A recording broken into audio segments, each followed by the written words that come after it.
So as some of you guys know, I've been making a ton of Richmond videos as of late, and I just feel like a lot of them have just been caught, and some of you guys haven't been able to watch them all because, again, there's been so much to talk about. The Tigers beating Carlton was literally like one of the craziest things I think I have ever seen as a Richmond fan. So I thought it'd actually be fun to kind of combine a lot of those videos into one big video for you guys right now, and just kind of give you guys everything you need to know about what's been going on with Richmond as of late, whether that's their win against Carlton, maybe Port Adelaide again, the rumoured interest in Harley Reid that we've of course got to talk about, again, some other draft things like the father-son players coming up, pretty much everything you can think about to do with Richmond. But again, before we do get into that, if you haven't already, please make sure to leave a like on this video to let me know you guys enjoy it. Subscribe to the channel for all the latest sports content, Richmond news, all of the above. And I guess without further ado, let's just get straight into it. So as most of you guys who are probably Richmond fans would know, we have had a real big lack of father-sons in like the last 30 years. Again, there's only been a couple here and there that have gone to the club. A couple have succeeded, like Richo, and a couple just legitimately have not, like Patrick Nation. I guess so far Morris Rioli Jr., but, you know, we're hoping for the best, and he could still be a chance to be a very solid player. But again, it is very, very nice and comforting to know that there is actually a father-son coming up by the name of Lewis Callaway, who looks like he is absolutely dominating the under 18 level of footy very early on. Now, before we do get into that, if you guys hear any background noise at all, it is currently pissing down at my house. Like, the weather is literally thicker than the 3-inch puncher that, you know, resides in my jocks. But the thing is like, it was 3 degrees or something yesterday here in Melbourne, and again, now it looks like I've got a flood outside of my house. So sorry in advance for any background noise. But again, as we know, and as I just said, Lewis Callaway is a future father-son coming up for Richmond. Again, he's actually the son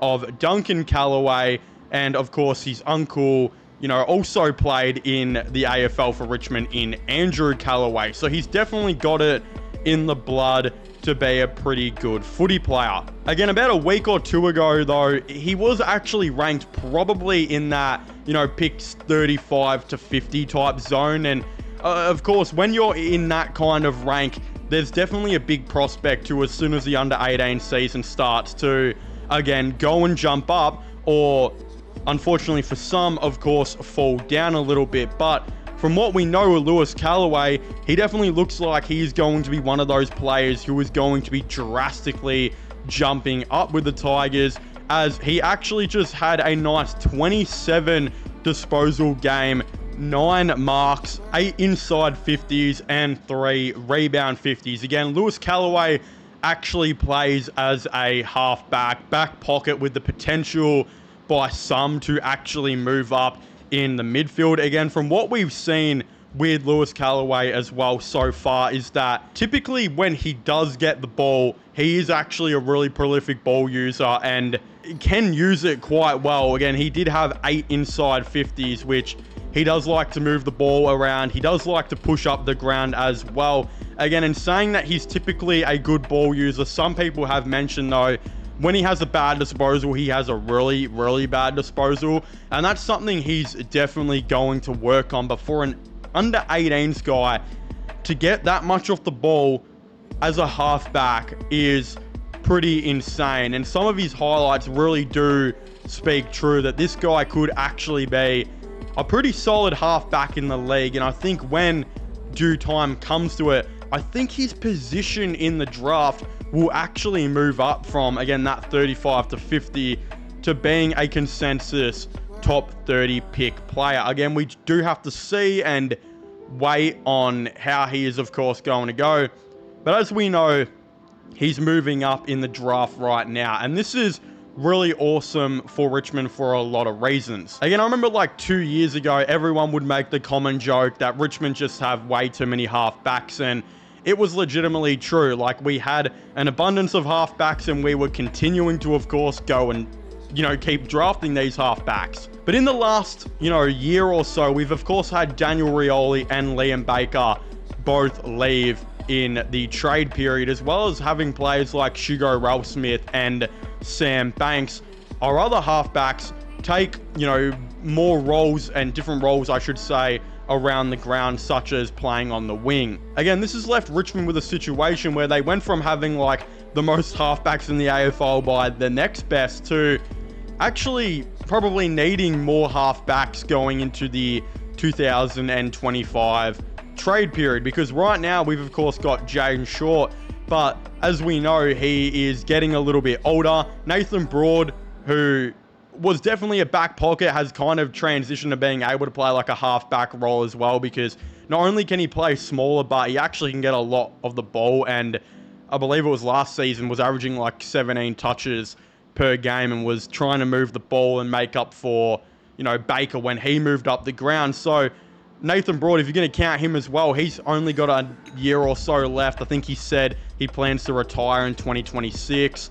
Again, Nick Floston plays halfback, back pocket, but he's not typically the ball mover. He's like a seventh man, intercept defender kind of guy. Again, you've got Tom Brown there now, Lukey Trainer, but you still are, I think, looking for that guy who can, break off the half-back line and move the ball really well, be a high number of disposal kind of guy as well. And I think that is what Lewis Callaway could quite possibly be. And you can tell that Richmond, I believe, knew that this guy was going to be drafted, and they have a good instinct on him potentially moving up, because they, of course, decided to trade away their second round pick in 2025 to, of course, help their cause on, getting more picks in 2024, as well as now, as we know, being included in that North Melbourne trade, which landed us a future first round pick. So if our second round pick ended up being like, pick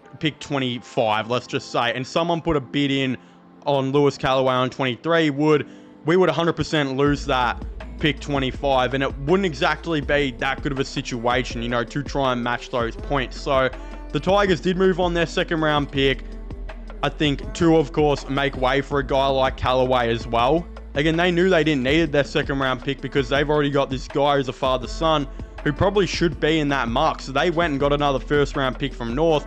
And now all the Tigers have to do is find probably a third round pick or two to, of course, try and match the points to get wherever Lewis Callaway, of course, goes. Again, it is very early on in the season to be looking all into that, because Lewis Callaway does look like he's going to jump and be like a top 25 pick potentially, like he on his trajectory, having 27 disposals. But again, he could slow down and just be a pick 35 to 50, and all those projections on why we traded our second round pick then wouldn't really actually matter. So we'll have to see how it goes by the end of the season to see how great that was to trade that second round pick away, see how, of course, that goes, and obviously see the progression that Lewis Callaway is going to have. Again, he's not the only father-son that is coming for Richmond. It does say on this little thing, though, it now makes sense on why we don't have our second round next year, because Callaway's boy is tipped to be a potential top 15 prospect, and in 2 years' time, Brian Lee's son will most likely be a top 10 pick. Things are looking very bright for the future. One of you guys, of course, also commented on the channel a bit ago saying that Duncan Callaway's son, Joel Bowden's son, and Brian Lee's son, as well as Nick Duffy's son, are on the way to potentially being drafted by Richmond in the next couple of years, while Callaway's son is probably like top 20 odd. I think the other three, though, we don't, really know about. So there's a lot of interesting things going on. Again, people are already, I think, predicting that Callaway is going to move into being a top 20, top 15. It's not really where he's ranked right now, but I think it could very well be by the end of the season, which would be only even better for the Tigers. Like, imagine having your pick, North's pick, which should hopefully be a top 5 pick, and having another guy go on the top 25, and it's a father-son, and it's a halfback that you need.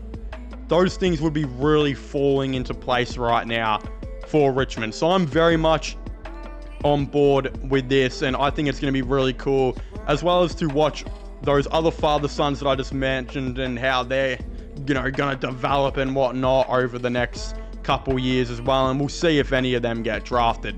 After all, we can't get too hyped, because I remember there was a time where everyone was saying that Charlie Naish was going to get drafted, Patrick Naish's brother, as a father-son, and he unfortunately didn't reach that mark, and I think he barely gets a game like in the VFL now. So we can't be jumping too much onto this, but it's very cool to look to the future and see that there are definitely some things coming on the horizon that are going to be very cool to look forward to. So after the insanely impressive round 1 victory against the Carlton Football Club, we know that the Richmond Tigers would end up going to Adelaide Oval for a round 2 contest against Port Adelaide, where the result was unfortunately just not the same, as in the Tigers got pretty much taught a lesson. They were beaten up in most facets of the game, especially in the midfield and disposal, and it obviously wasn't a good look. But the thing is, the fan reaction is very, very different. Most of the fans are kind of just sitting there and thinking, well, we knew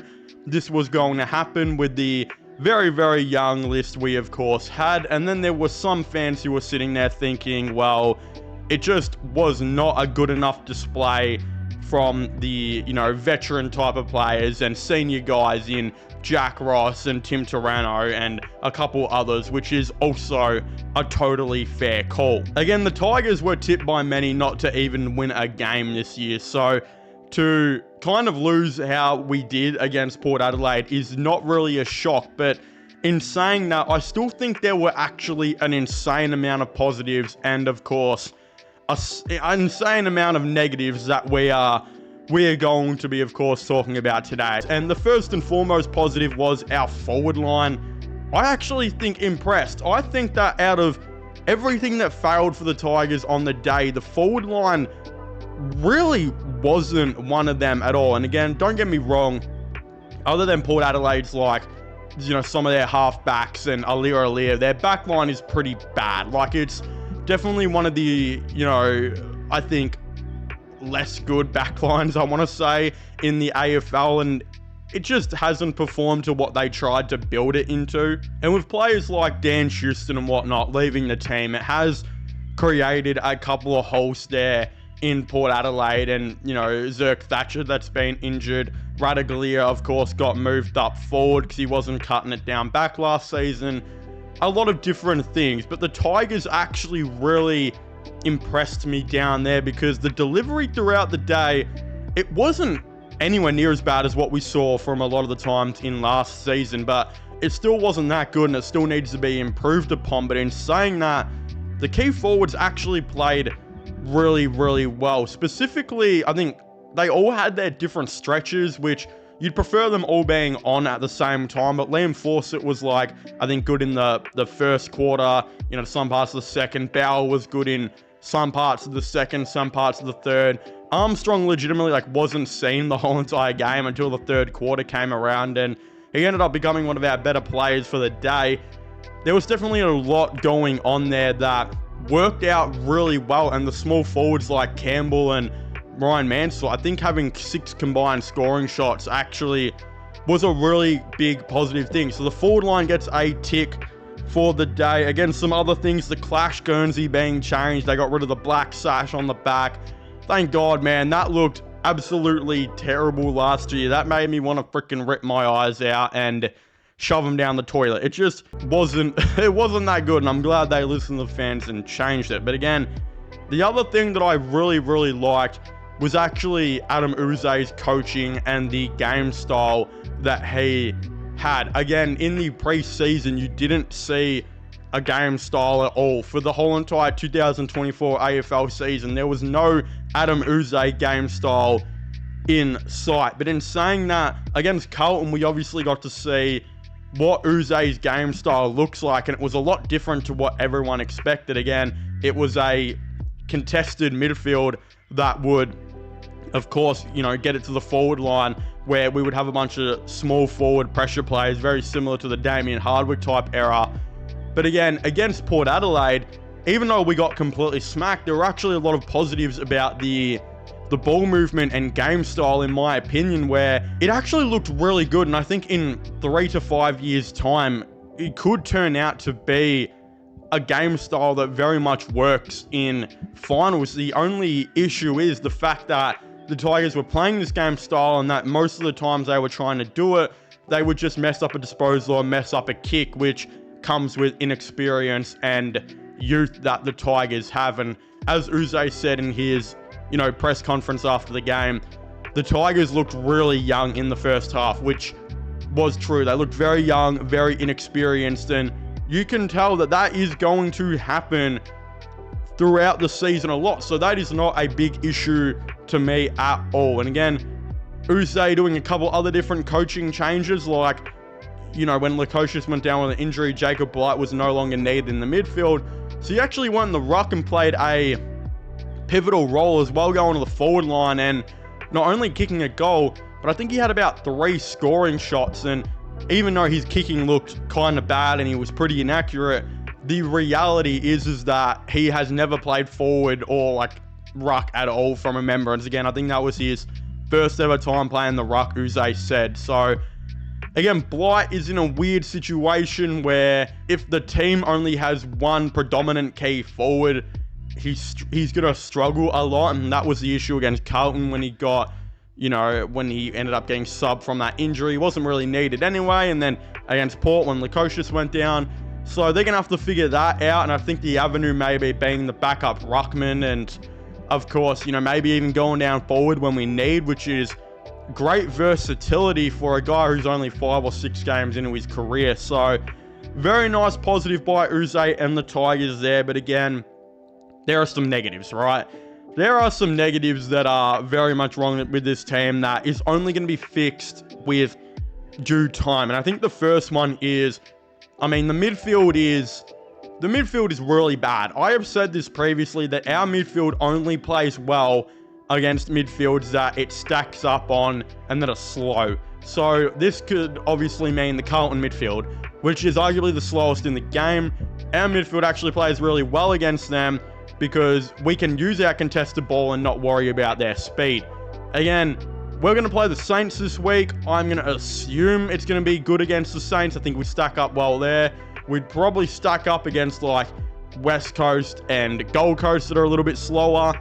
But other than that, it doesn't stack up well against any other team because there's just no variety in that midfield. Don't get me wrong, Uze can continue with this contested midfield game because it obviously works. It works very well for Melbourne and it worked, well in their premiership year. The only thing is, when Melbourne were winning these flags with this contested inside midfield that was, based on clearance players and whatnot, they also had players in there to diverse the team, like Cozzy Pickett going in and playing some midfield time. Neil Bullen was a big one.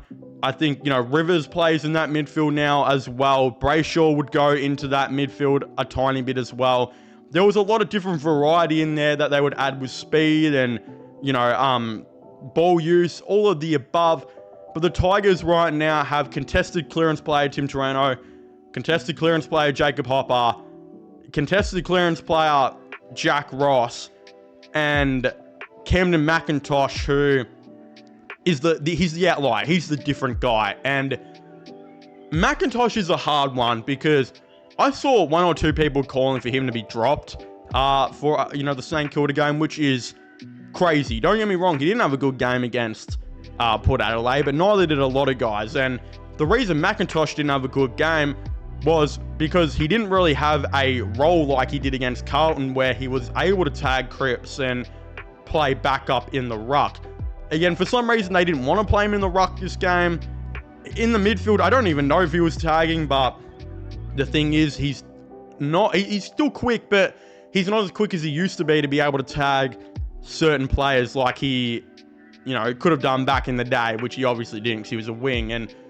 But it's just McIntosh you still need in there for the experience. Again, when Josh Smiley eventually does play, he's a little bit different because I believe he'll be a better ball user than what Taranto and, Ross will be eventually, right? But the issue is that even though Smiley can go down and play forward, he's still a contested clearance player. So you do eventually need to add some speed and ball use in there, which they will against, again, Lawler will play more time in that midfield. And Lawler is actually a pretty quick guy and extremely good ball user. So he will get more and more time in that midfield, while you are going to see, I think, throughout the draft, even a player like Alex Rodriguez, or Freddie Rodriguez, sorry, who the Tigers are looking at, I think that's his name, looking at drafting potentially. Again, he's a very quick inside midfielder from Western Australia. And then there's a couple others like Dyson Sharp, who's quicker and a better ball user than what we technically have right now. So they can fix that. There's also, apparently the Tigers are really focusing on Ed Richards, who is a free agent who I think might be a little bit old. He's going to be turning 26, and I don't know if that fits the time period of what the Tigers are looking at, but if you can bring him in, my God, the ball use and speed he will add, it will be off the charts, which we've seen what he can do already this season. So I could actually see them really trying to get Ed Richards and Rodriguez and maybe Dyson Sharp all in the one-off season to add much diversity to that midfield that really against Port Adelaide only looked like 4 players, and most teams like to float like 7 guys in every game. So that's that. Again, the back line is way too tall, which is true, but the reason it's too tall is because they obviously have the players going towards the end of their careers like Floston and Broad, who are still in there, while obviously drafting the younger guys to replace them for now, like Luke Traynor. So they're all kind of playing together. Again, that's fine. We're losing. It doesn't really matter that it's too tall. But again, in the next couple of years, you're going to want to change that. And we already have a Lewis Callaway father-son halfback coming, hopefully, in this year's draft. He's a smaller player that will come into the team.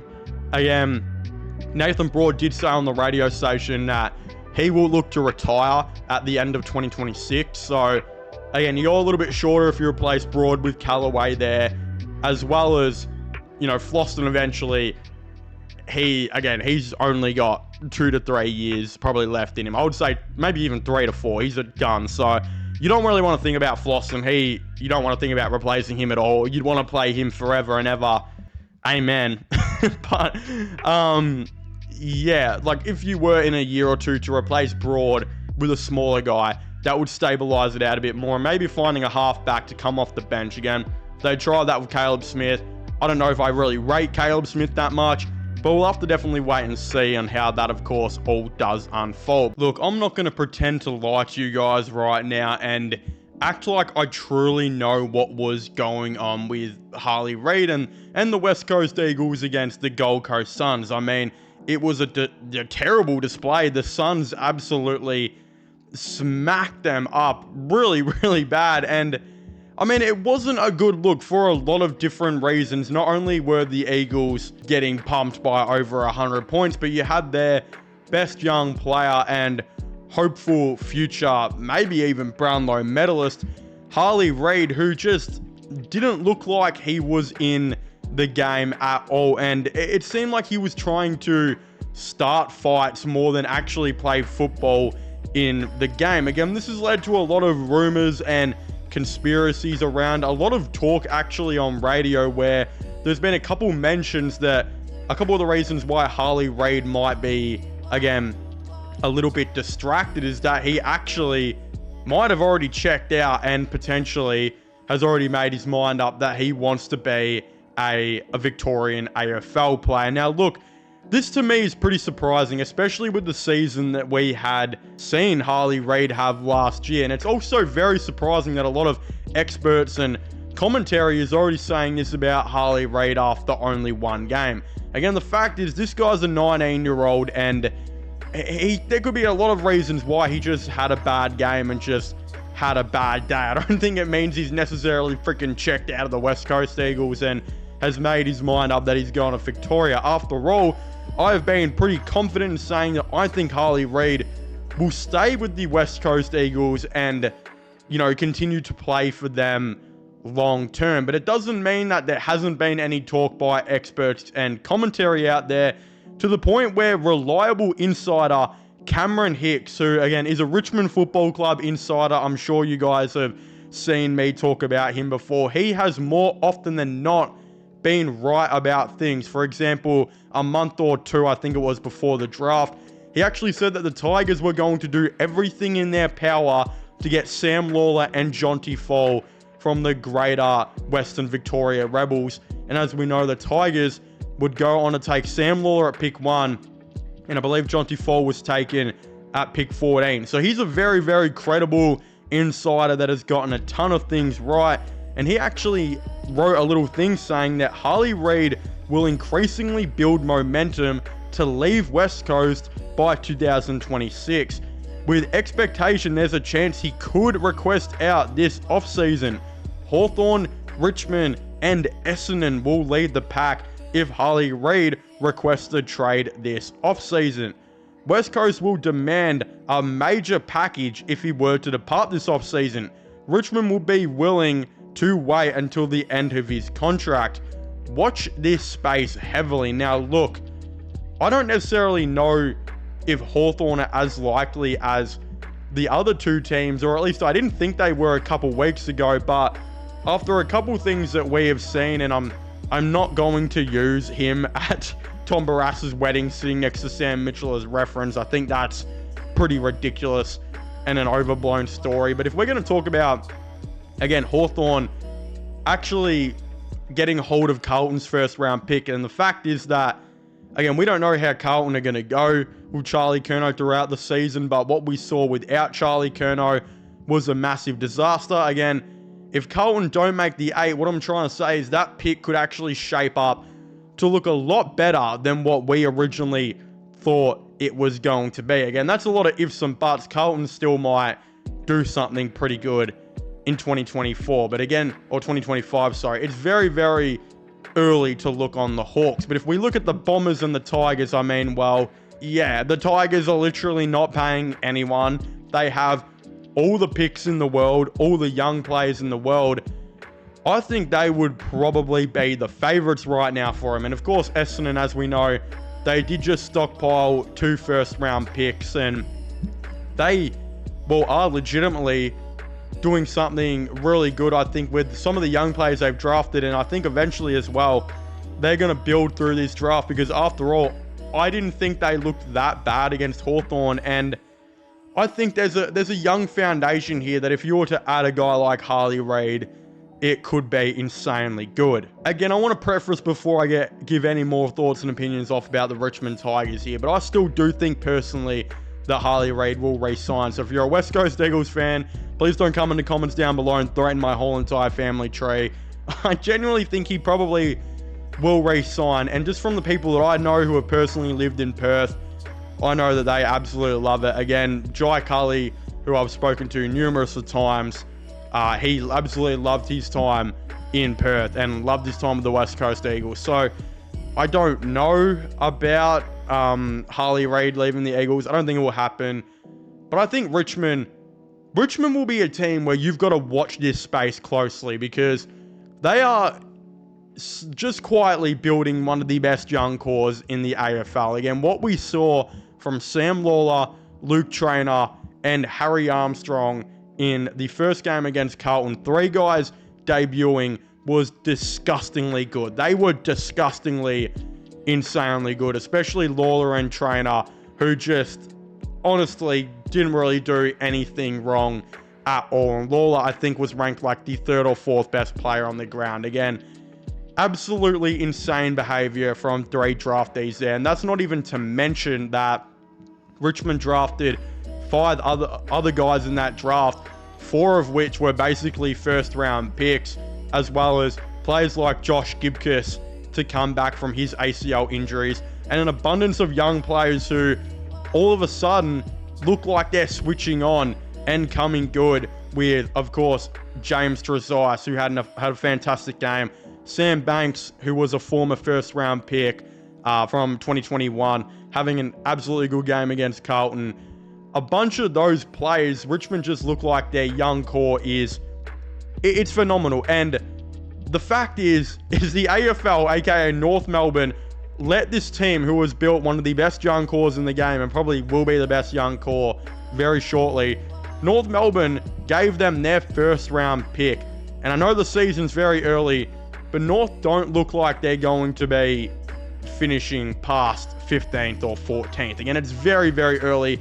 I could be very wrong. After like round 8, or before round 8 last year, we all thought Hawthorn were going to like finish last, and they ended up making the 8. So it is very early, but just from what we've seen, Richmond have their first round pick, which should probably still be a top 5 pick, and North. So they could very well have like pick 3 and 5, pick 2 and 5 even, come draft night. Again, I think the issue with going with Harley Reid is that if you were to trade for Harley Reid, especially this year where he is contracted still, and again, if he does want to return home for some reason, there is no way you are going to be able to do this trade without throwing in picks, let's just say 2 and 5. The 2 presumably top 5 picks that Richmond are going to have this year. And in my opinion, that is a massive risk. Again, we've seen what Harley Reid can do. He has had a phenomenal first year, but that hasn't taken away from the fact that he has still come into the season, again, a tiny bit overweight, a tiny bit unfit, and just had a really, really bad first game. Again, I still think this guy's going to be a future star and quite possibly the best player in the league one day. But considering the 2025 draft doesn't really have much depth in it, other than it's like top 6 picks being apparently some of the best top 6 players we've seen in a minute, you're almost like, as Richmond, you're like, crap, we could go out and get Harley Reid, who may be the best player one day, right? We could do this in 2025, or we could compose ourselves real quick, take those picks to the draft, select, the 2 best players, so like pick 2 and 5 or whatever, and call it a day and wait for Harley Reid next year. And that's what I think they should do, because if Richmond have, let's just say 2 and 5 this year, West Coast are going to absolutely want that, and they're going to demand that, right? And with how you're building, you don't want to rush into this rebuild too early. I think you should take those 2 players and call it a day. But once you've got those 2 guys and you just realize, holy crap, our draft and our young core is absolutely insane, then it comes to 2026 and you're like, well, we've got pick 5 here. We want Harley Reid. West Coast can obviously match his deal. Let's give West Coast pick 5 and maybe a future first round pick for Harley Reid. Again, if you do that, you get to have the 2 first round picks that, of course, wouldn't have in 2025 if you do that deal then. And you get to get Harley Reid the year later, which just makes so much more sense for the timeline of the rebuild, if you guys know what I mean. Again, you don't want to have a massive draft in 2024, then have no draft in 2025 because you've just gotten Harley Reid, and then have a massive draft in maybe 2026. Again, I think personally, if it was me, you would rather have a massive draft in 2024, a back-to-back massive draft in 2025, just so all those young guys get to develop at like the same age, and then worry about Harley Reid in 2026, especially considering in 2026 then he would be out of contract, right? He would be out of contract by then. The thing is, again, in 2025, he's not out of contract. He is still a contracted player, and because of that, you're going to have to even give more. So, yeah, it is very tough. Again, is pick 2 and 5 worth Harley Reid? Probably. He could very well be the best player in the game one day. But I think if you're Richmond, you should back yourself in and go to the draft this year and take those guys, and then look at Harley Reid when he's a free agent, and just do it even respecting West Coast as a team. Again, if Essendon want to go out and overpay Harley Reid a massive, massive contract to try and outbid Richmond and offer even more picks to try and outbid Richmond, if you're the Tigers, you should just let them do that. And again, I think that would be the worry as an Essendon fan, is you would be worried that your team is just going to try and outbid a team like Richmond because they're desperate. I mean, Essendon, they know their fans want a finals win. They desperately know they want a finals win. And you don't want to be the team that's like, oh, Richmond are offering this guy $2 million a year. We're going to offer him 2.3 million a year. Richmond are offering you guys 2 first round picks. We'll give you 3 first round picks. You don't want to be that team, and I fear that's who Essendon could be. And I think on the Hawthorn side of things, I don't know if Hawthorn would have enough to offer West Coast for Harley Reid, especially this year when he's contracted. So if he wants to go to Hawthorn, I can't see that happening. I think it's only Richmond or Essendon. And I think if you're an Essendon fan, you just tiny bit worry about them trying to outbid Richmond, because Richmond are in a situation where they would love Harley Reid, but they don't need to destroy the future of their drafts to go out and get Harley Reid. Essendon, they're probably willing to do that, which is kind of scary, but also it could be the reason they've set themselves up for such a big 2025 AFL draft. So this will be something very much to continue to look at, continue to look forward to, and watch this space on how Harley Reid is going to go. Will the Richmond Football Club be offering him a massive deal, or will they, out of respect for West Coast, maybe wait a year and respect to the draft that they've built themselves this year? Again, how are they going to go about that? And the same with Essendon. How are they going to go? Are they going to try and overpay and outbid Richmond? Hawthorn, where do they sit in this? There's a lot of ifs and buts, a lot of questions that I would love to hear from you guys down below. Do you guys think Richmond should go for him? Should Essendon go for him? Will they overpay him to outbid Richmond? I'd very much like to know all of your thoughts and opinions on this down below. And even if you're a Hawks fan, how do they go about this with Harley Reid? Do they even try and get him? Because, God, he would be even good with Hawthorn. It'd be such an amazing sight for Hawks fans. So let me know all of your thoughts and opinions on this down below. No matter who you go for, who do you think should go for Harley Reid, or should he just re-sign with West Coast and be loyal to the team that drafted him? Again, I'd very much like to know. Subscribe to the sports channel for all those AFL content news, my gaming channels, which will be linked in the description down below, and so will my IRL/vlogging channel. Yeah, as I was saying, please make sure to leave a like, subscribe, and comment, and I'll see you guys next time. Goodbye.